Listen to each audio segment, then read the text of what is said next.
ರೂಪಾ ಬಾಯಿಲ್ಲ ಏನ್ರಿ ಆ ಕಡೆ ತಿರ್ಗ ಏನ್ರಿ ಸರ್ಪ್ರೈಸ್ ಆ ಕಡೆ ತಿರುಗಿಲ್ಲ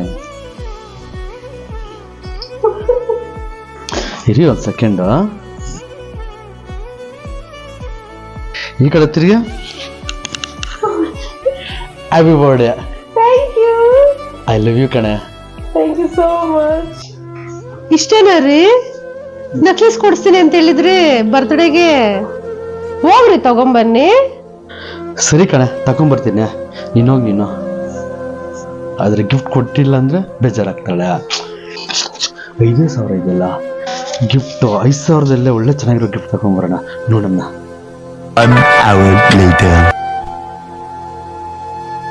ರೂಪಾ ಕಣ್ಮುಚ್ಕೊಳೆ ನಡ್ರಿ ಹಂಗೆ ಏನು ತಂದಿದ್ದೀರಾ ಕಣ್ಣೆಲ್ಲ ಮುಚ್ಕೊಂಡಿದ್ದೀರಾ ನೆಕ್ಲೆಸ್ ತಂದಿದ್ದೀರಾ ಏನ್ರಿ ಅದು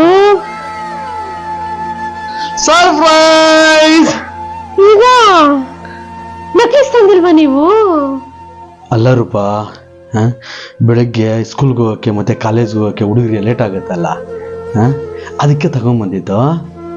ಅದಕ್ಕೂ ಇದಕ್ಕೂ ಸಂಬಂಧ ಏನ್ರಿ ಅಲ್ಲ ರೂಪಾ ಹಳೆ ಸ್ಟವ್ದಲ್ಲಿ 2 ಬರ್ನಲ್ ಇದೆ, ಇನ್ನು ಹೊಸದ್ರಲ್ಲೇ 4 ಬರ್ನಲ್ ಇದೆ.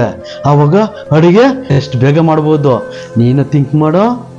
ಹೌದಲ್ಲ ನೆಕ್ಲೆಸ್ ಆದ್ರೆ ಯಾವಾಗಲೂ ಒಂದ್ಸಲ ಹಾಕೊಳ್ಳೋದು.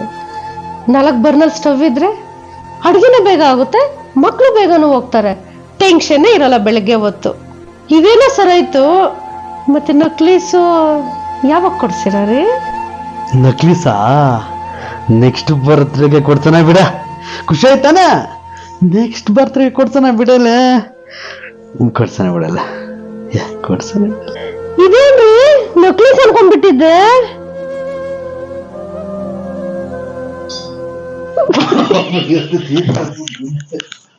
No.